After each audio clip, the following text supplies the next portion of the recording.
मैं जिस परिवार में हूँ वहाँ पे भी प्रदर्शन कला के कलाकार हैं।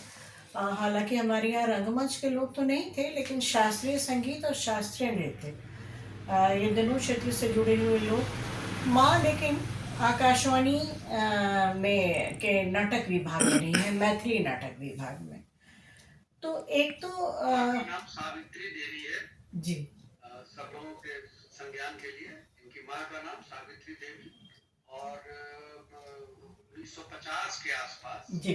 आकाशवाणी पटना में जब मैथिली डिपार्टमेंट खुला और नाटक के कलाकार ऑडिशन हुए उस पहले बैच में हाँ। सुभद्रा झा, सावित्री देवी, बाद में प्रेमलता मिश्र प्रेम ये हाँ।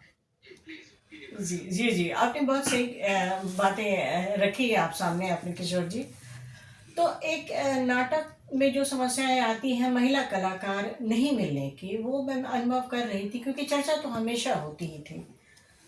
अब ये बात तो मैं देख रही थी कि जो मेरे यहाँ जो महिलाएँ कलाकार हैं, पिताजी तो पुरुष थे, कलाकार थे लेकिन पुरुष थे तो उनके अलग तरह के चैलेंजेस थे। लेकिन जो माँ थी और माँ के बाद की जो पीढ़ी थी मेरे परिवार में, वो जो समस्याएँ, वो जो चुनौतियाँ देख रही थीं और हम लोग जो अपने बचपन के दिनों में जो देख रहे थे, ये बात मैंने महसूस किया।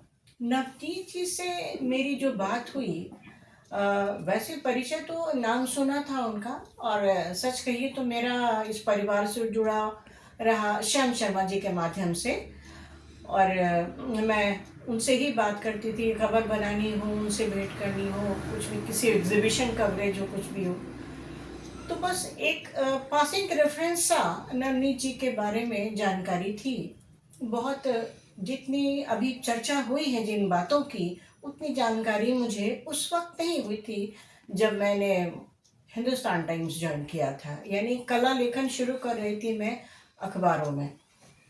तो पहली बार उनसे जो बात हुई नवनीत जी से कोविड के समय में, और कोविड के समय में भी मैंने श्याम जी को ही फ़ोन लगाया था और श्याम जी से हो सकता है शायद वहाँ नहीं उपलब्ध हों और नवजीत जी ने फ़ोन उठाया और उनसे बातचीत शुरू हुई तो उन्होंने कहा कि मैं देती हूँ श्याम जी से। मैंने कहा नहीं, मैं आपसे ही पहले बात करती हूँ, बहुत पहली बार आपसे बात हो रही है, इसी बहाने आपसे बात हो गई। और नवनीत जी ने जो बात करने के क्रम में जितनी बातें अपनी बताई और हम लोगों ने सोचा था कि चलिए 5-10 मिनट बात करेंगे, वो लगभग 1 डेढ़ घंटे बात हम लोग करते रहे। और उन्होंने अपने जीवन के बारे में, बिहार में किस तरीके से काम कर रही थी वो, क्या-क्या चुनौतियाँ फेस कर रही थीं, पर्सनल लेवल पर जिस तरीके से होता है कि सब कुछ सँभालते हुए, घर सँभालते हुए, वो सारा कुछ और मंच पे जाने के क्रम में क्या-क्या चुनौतियाँ आ रही थी और क्या-क्या किस तरीके से उन्होंने काम किया, कौन-कौन से नाटक किए। जैसे अभी सतीश जी आपने एक चर्चा की कि तुगलक नाटक के वक़्त आपको उनके उर्दू प्रोनंसिएशन के बारे में लग रहा था कि कैसा सही हो पाएगा या नहीं पाएगा। इस बात की चर्चा भी उन्होंने मुझसे की थी और उन्होंने कहा था कि मैंने बहुत मेहनत किया क्योंकि हमारा जो उच्चारण करने का जो तरीका था, मैं वृंदावन से हूँ, तो वृंदावन में जो हम लोग जिस तरीके से बातचीत करते हैं, शब्द के जैसे उच्चारण होते हैं, वैसे तो यहाँ नहीं होने थे, लेकिन मैंने उस पर मेहनत किया और वो भी उसमें भी एक्सपर्टीज़ हासिल करी है। जब इतनी लंबी बात अ, मैंने नवनीत जी से की, मुझे लग रहा था, मैं उनसे बात कर रही थी, मुझे लग रहा था कि मैं अपने परिवार के लोगों के अनुभव सुन रही हूँ। मुझे लगा ही नहीं कि पहली बार मैं उनसे इतनी देर बात कर रही हूँ। लगा कि जो अनुभव मैं अपने परिवार के महिला कलाकारों से सुनती रही थी या जानती रही थी, वो सारे अनुभव मैं उनसे सुन रही थी, तो बहुत एक अपनापन सा लगने लगा। और इतनी लंबी बात हुई तो फिर मुझे लगा कि एक और बात, जो चुनौतियाँ तो वो समझ में मुझे आ गई कि जो चुनौतियाँ एक प्रदर्शन कला के शास्त्रीय संगीत और नृत्य क्षेत्र के लोग जो झेलते हैं, रंगमंच के लोग भी पटना शहर में वही झेल रहे थे वो समस्याएं। और मुझे एक बात का अफसोस हुआ कि मैंने मुझे 25 साल हो गए हिंदुस्तान टाइम्स में। उसके पहले से मैं हिंदू में कला लेखन कर रही थी, लेकिन मैंने नवनीत जी पर नहीं लिखा था। और सबसे महत्वपूर्ण बात मुझे उस वक्त वही लगी कि मेरे हाथों एक क्या न्याय हो गया।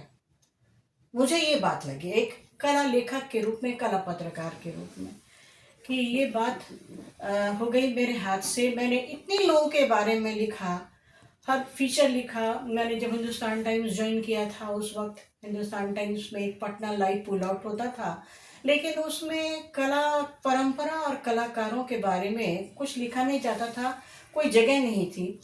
लेकिन मैंने जब हिंदुस्तान टाइम्स ज्वाइन किया तो संपादक जो थे हमारे, उन्होंने उनके सहयोग से एक बात हुई कि एक फुल पेज स्टेज नाम से वो पन्ना डेडिकेट कर दिया गया, जिसमें परफॉर्मिंग आर्ट और विजुअल आर्ट दोनों क्षेत्र के कलाकारों के बारे में लिखने का मौका दिया गया था। तो मैंने जो हम लोग जो मीटिंग डिस्कस करते थे टॉपिक कि आज क्या करना है, इस वीक में क्या टॉपिक देना है उस पन्ने के लिए।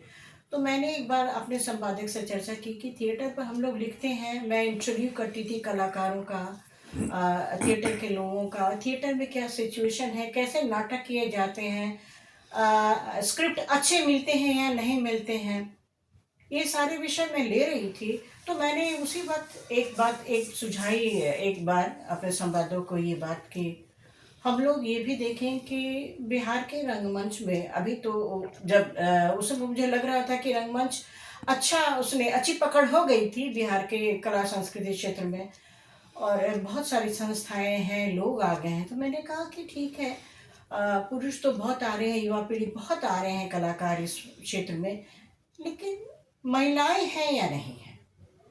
इस विषय पे मैंने कहा कि मैं इस पर काम करना चाहूँगी, और हमने हाफ पेज का फीचर उस पर किया। अफसोस की बात ये रही थी कि मैं जिन लोगों से बात कर रही थी, अलग अलग संस्थाओं से बात कर रही थी, उनके कलाकारों से, और पूछ रही थी कि महिलाएं आपके यहाँ हैं कि नहीं हैं, क्या समस्या आती है, और इसकी शुरुआत कैसे हुई होगी यहाँ पे। लेकिन किसी ने, मुझे अफसोस के साथ कहना पड़ रहा है कि नवनीत जी की चर्चा किसी ने नहीं की मुझसे। तो फीचर तो मैंने कर दिया, और हाफ पेज का फीचर वो आया, और मैंने नवनीत जी को की चर्चा उसमें नहीं की। तो जब कोविड के समय उनसे बात हुई तो मुझे लगा कि अरे इनका तो इतना लंबा अनुभव है, इतना बड़ा योगदान है बिहार के रंगमंच में के क्षेत्र में, इतना बड़ा योगदान, और इनकी ऐसी उपलब्धि, और ये हमारे मतलब कि कहिए कि मेरी लेखनी से कैसे दूर रह गई, मैंने कैसे इन पर नहीं लिखा।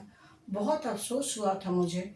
मैंने उसी वक्त उनसे कहा था कि कोविड जब ये लॉकडाउन ओवर होता है तो मैं एक बार आती हूँ आपसे, और सामने बैठ के हम लोग बात करेंगे, और मैं आप पर एक फीचर करना चाह रही हूँ।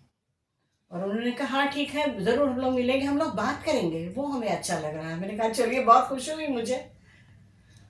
लेकिन ये कहिए कि दुर्भाग्य कहिए कि ये ऐसा संयोग नहीं बन पाया।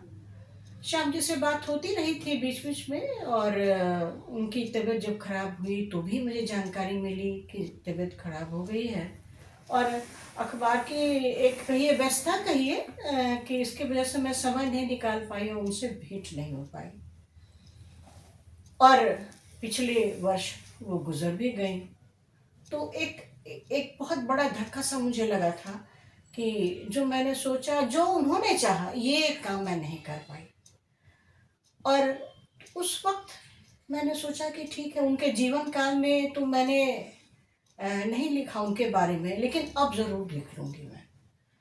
और ईश्वर की कृपा कहिए, बड़ों का आशीर्वाद कहिए, और कहिए कि कलाकारों और कला परंपरा से जुड़े लोगों की कहीं गुड विशेस कहें कि आप अभी एक जो किताब मेरी प्रकाशित हुई है प्रभात प्रकाशन से,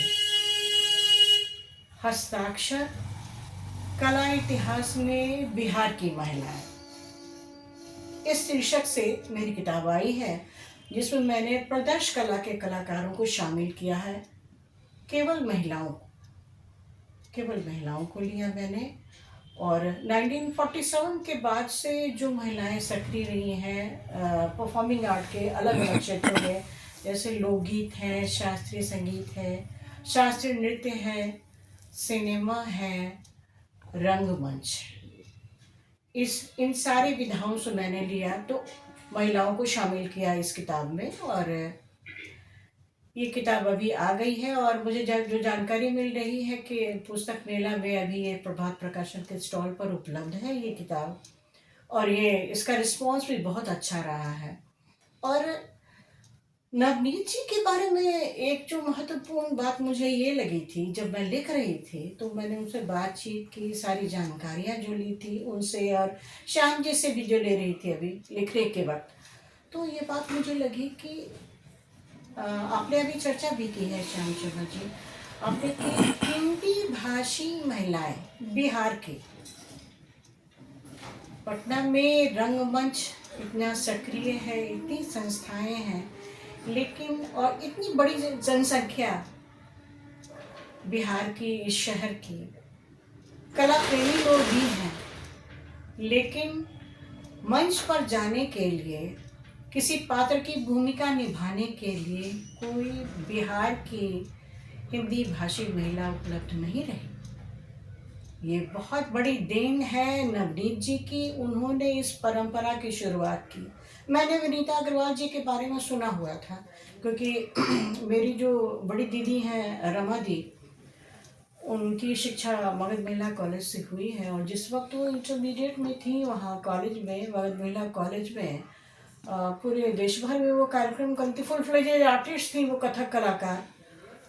और विनीता अग्रवाल थी उस वक्त कॉलेज में। तो रमा जी हमेशा ये बात कहती थी कि उनके कॉलेज में वैसे तो बहुत सारी शिक्षिकाएं हैं जो पसंद करती हैं और इस बात के लिए उनको प्रोत्साहन भी देती थी, लेकिन जैसा प्रोत्साहन विनीता जी का मिलता था वैसा कम लोगों का रहा था। तो विनीता जी की चर्चा हमने सुनी थी कि वो रंग मंच पर वो भी अभिनय कर लेती हैं, लेकिन वो कॉलेज में पढ़ा रही थी वो, और लेक्चर थी वो एक फुल फ्लेजेड जो एक रंगकर्मी, महिला रंगकर्मी होती है, वो नवनीत शर्मा जी रही हैं। हमको ये क्रेडिट देना पड़ेगा कि फुल फ्लेजेड महिला रंगकर्मी नवनीत शर्मा जी, और ये परंपरा पटना शहर में कहें, बिहार में कहें, बिहार के दूसरे क्षेत्रों को मैं नहीं जान रही, पटना शहर की तो बात ज़रूर करूँगी कि पटना शहर में महिला रंगकर्मी, full fledged professional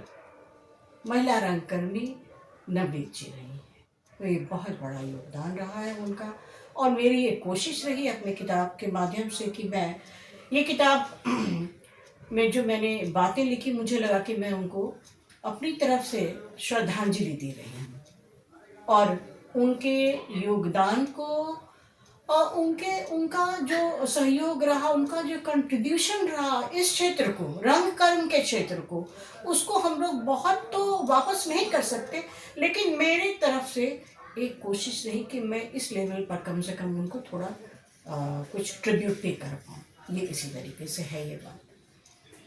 thank you, धन्यवाद। बहुत बताया है। मैं अशोक दा को भी याद करना चाहता हूँ। अशोक